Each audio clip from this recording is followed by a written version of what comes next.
I want to introduce my co-chair for SA Smart, Natasha Wilkerson. Natasha, if you'd like to say hello to everybody. Yeah, I'm excited to be back for the 6th annual SA Smart 2023 competition. We're fired up for this year's competition challenge. I'm Natasha Wilkerson. I'm back as co-chair of SA Smart. I'm also the co-founder of Vivify STEM education company. I want to welcome our students and educators, whether you're here right now or perhaps you're going to join us later by recording. We are thrilled you are here and thinking about participating in this year's competition. Last year, we had 170 students. After 5 years, we have served 930 students in this program. In the prior years, we have covered the topics of water resources, food insecurity, digital inclusion, sustainability, and transportation. This year's topic is transportation. We will ask you, as we have in prior years, to do some research around this topic, to prepare a pitch deck, and to do that at the intersection of STEM, civics, and entrepreneurship. This is a program for students in grades 7 to 12, and this year's challenge is as follows. We're going to ask you to propose a product, service, or strategy tied to specific local circumstances about how San Antonio can best develop transportation of all types with the goal of quality of life for our residents.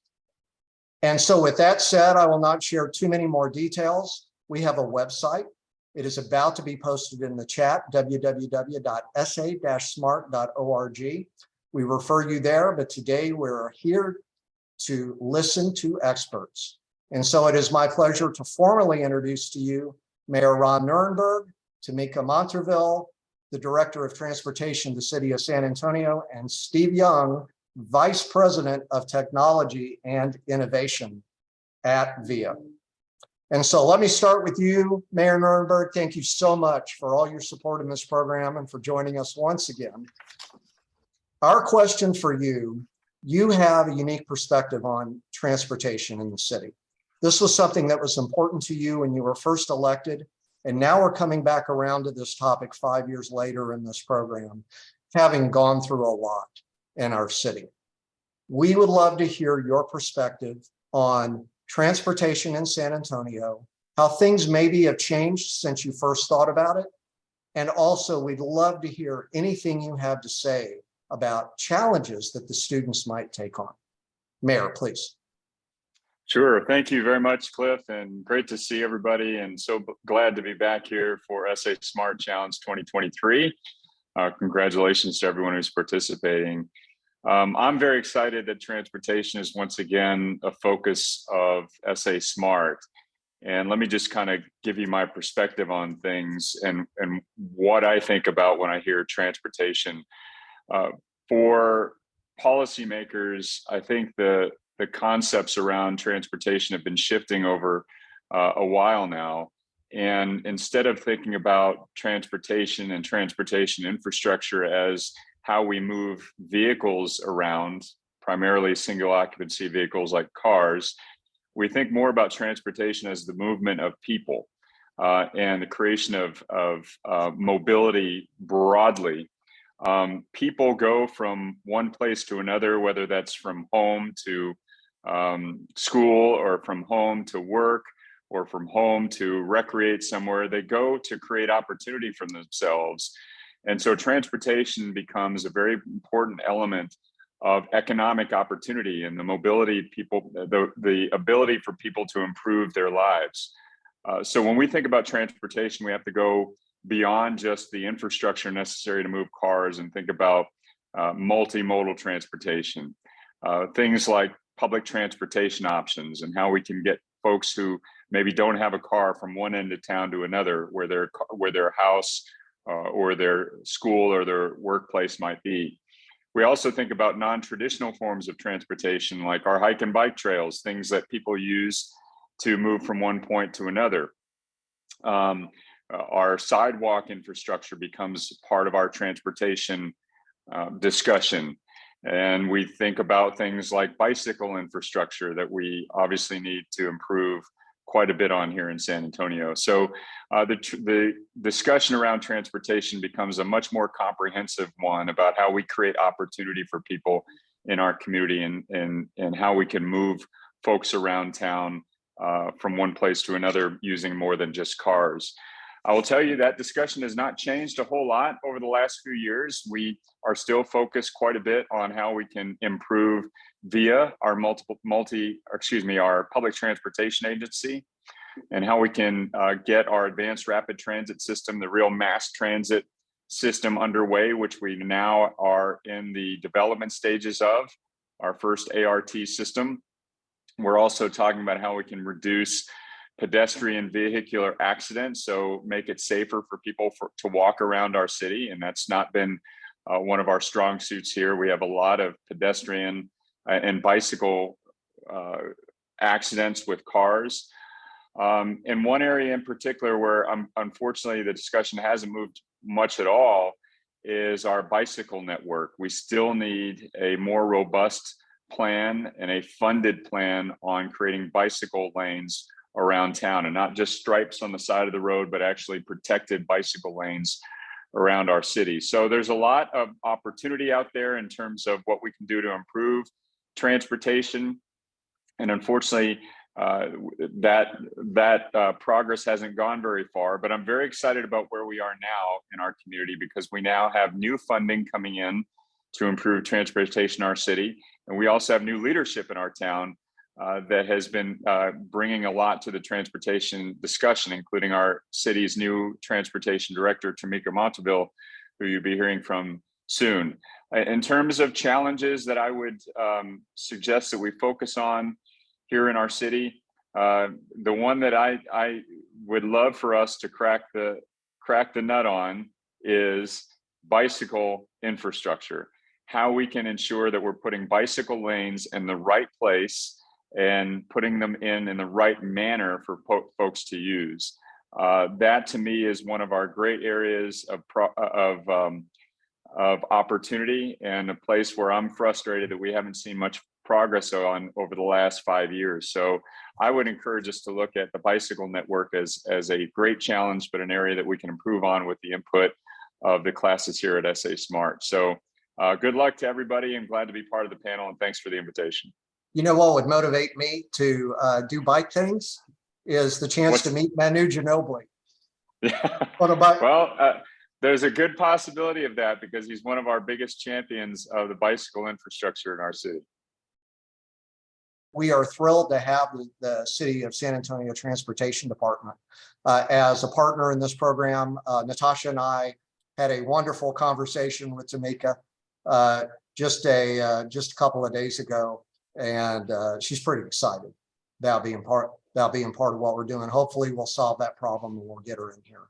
I'll tell you what, Natasha, I'm going to hand you, if you don't mind, Sure. the question for Steve. Steve Young, welcome to our panel. And meet Natasha Wilkerson. She's going to ask you a question. Okay, Steve, so can you tell us what is your organization about first, and then what are some ideas you have for students and challenges they could tackle in this big theme of transportation? So I think most people are familiar with VIA in San Antonio, right? VIA has a pretty robust mass transportation network for both fixed route bus service. We serve a 1,200 square mile region, move a lot of passengers daily. I'm sorry, construction just started as soon as you gave me the microphone. I don't hear anything. You're good. San Antonio. We're growing. We're not hearing it here. Good. Yeah, we're growing so rapidly. So we have fixed route service. We have paratransit service for folks that often are unable to move themselves about, which is something I think we always need to remember in these discussions. Because there's a lot of people that really can't drive a car for any number of reasons. And so we need to consider them. And when we start talking about transporting individuals around the city.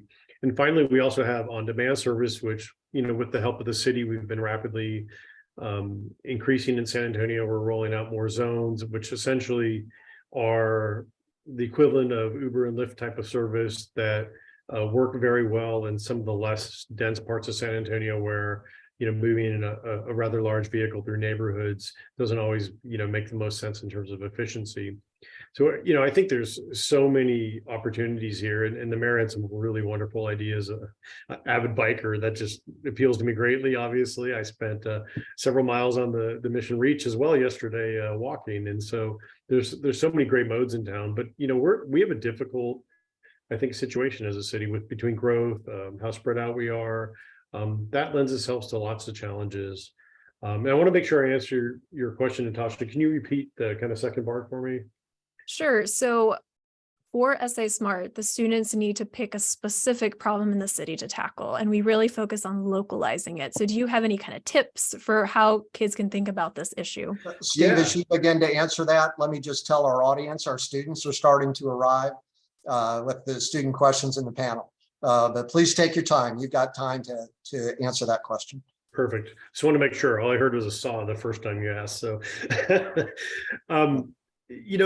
I had two things I kind of was thinking about for this. And one of them, I think the mayor really already kind of brought up, which in terms of thinking about transportation, I think historically, when we look at what the federal government supported, what states have supported, traditionally transportation has been mostly about the automobile. And that's not to say the state or federal government haven't supported other means of transportation, but a lot of our design of our cities has really focused on cars. And certainly, we see that at the state level in Texas. And I really think when we start talking about cities, as the mayor stated, we really got to think about people. How do we move people better around a city? And that could be any number of modes, right? It's not necessarily via, it's not necessarily a car. There's, sidewalks, walking is a very important part of it, bicycling, could be some kind of micromobility or other means. So I think when we start thinking about that, that really starts kind of influencing discussions we might want to think about in terms of how is a city designed, how is a neighborhood designed, right? I mean, there's plenty of cases around the city and other cities where there are no sidewalks, right? There's no crosswalks, and that doesn't necessarily hurt everyone, but it certainly hurts one mode of transportation, which would be pedestrians. And when we talk about how cities are built or rebuilt as we change them, maybe something as simple as how we design the function of a street might really change, right? And the mayor indicated that bike lanes can't be just a stripe down the side, and I heartily applaud that because I'm terrified of a door hitting me every time I use some of them. So because we often park cars right adjacent to that stripe, right? And so they're better than what we could have or what we have had in the past, but certainly there's room for improvement. And so we start looking at streets and what happens on a city, in a city, I think there's so many opportunities to reconsider their function. I think COVID showed that in a lot of the country. A lot of cities started kind of exploring what to do with the street, and it wasn't all about cars. You take some of the most dense cities like New York, and they started letting restaurants build out certainly into the sidewalks, if not the street, with facilities for dining, things like that. And I'm not necessarily advocating that's a solution or thing we need to look at here, but I think the creativity of people really comes out when we're faced with challenges. And I think, the young minds of San Antonio can come up with some really bright solutions about, how we can better, use some of our transportation infrastructure. The other thing that came to mind regarding all of this is safety. And I know, the city has been a big proponent of Vision Zero, which really speaks to zero transportation fatalities, certainly a big focus on pedestrians as well. And I think nationally, we've seen a lot of challenges since COVID for both auto and pedestrian fatalities around the country. And I think that's transportation safety is something to keep in mind. And I think something that is a challenge for most cities around the country. And are there things San Antonio could specifically do to better create a safer way to move people around the city? And, there's lots of examples of things like traffic calming and different things that can be, put into design of streets, design of cities that, maybe could influence this, right?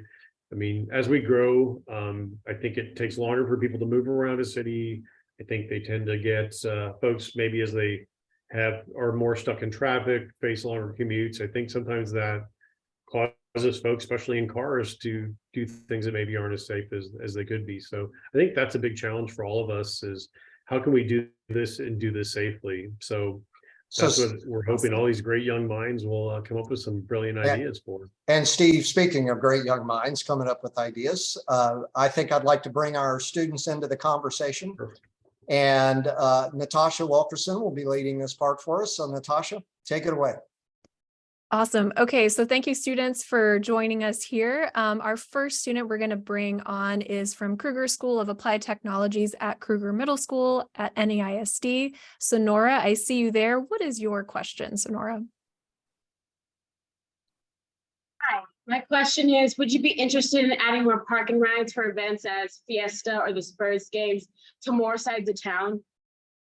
And I'm going to Yep. open that up to Mayor Nuremberg first. Sure.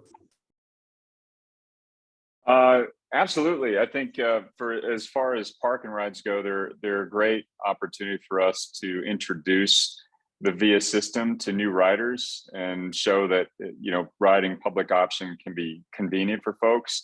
Of course, we'd leave it to VIA to determine where those park and rides are best, because we want to make sure that when we place a park and ride, they're going to be used and that we're putting it where the density exists or that we can generate the density. So not every part will initially get park and ride, but we want to make sure that we're implementing it and doing it on an increasing and progressive level. So yes, absolutely would be open to more. Steve, would you like to add anything to that question? No, I think we're all open to that, right? It's, we want to move everyone. We want to give everyone that opportunity to move around the city. And, maybe there's a creative solution, right? We don't always have to build something new, right? Maybe we can leverage something that exists. Maybe there's some property that's already owned or in use, that at nighttime when there's an event, we can, partner up with the city or other entity and leverage that space to conduct a park and ride. So I think there's lots of opportunities there. Awesome. Thank you so much, Sonora. Great question. And now I'm going to turn over to Harlandale Middle School and Harlandale ISD. I see Alberto is there. Alberto, welcome. What is your question? And Alberto, if you're able, feel free to turn on your camera. Yeah. There you are. Wonderful. Let's pin him too. So mine is basically, I've noticed a traffic light and an intersection where there seems to be a lot of accidents. And my question was, is there anything we can do about this? And is there anything that the city is doing to keep our traffic safe? Go ahead, Mayor. Sure. Well, absolutely. And, unfortunately, this is one of the areas where we need constant improvement. And that's one of the goals of the city's public works department is continuous improvement. So when we see crash data at particular intersections, we study how we can improve that. So one of those ways is that we improve light synchronization. And if that doesn't work, we also can entirely modify the kinds of intersections that we have, changing the lane structure, et cetera. So, depending on what kind of intersection it is and whether or not it's just the city street or if it's a state and city street or something like that, there's a whole array of solutions. But we unfortunately do see a lot of accidents, and we immediately try to look at that data and see how we can improve that from traffic lights on the way up to full reconstruction of intersections. Steve, would you like to add anything else about this question on safety? I think the mayor answered it perfectly. He did great. Great answer.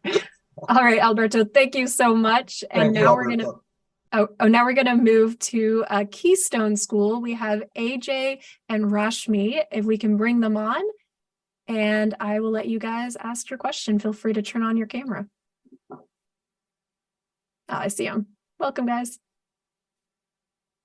Tailored to the SA Smart competition in general. So one of the most important aspects of SA Smart is promoting innovation and creativity among the youth generation. So what's your favorite aspect of youth and innovation and promoting teenagers to proactively solve these issues that we identify in our community?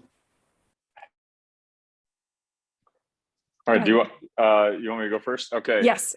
Well, I mean, for me, youth engagement has been a constant part of my professional career. I worked on youth engagement, in particular at the municipal level, straight out of college, and had done so with a national organization in cities across the country. So to do it here in my hometown is really awesome. And one of the primary reasons why I seek to do that is that I think that youth have fresh perspective that often needs to be heard.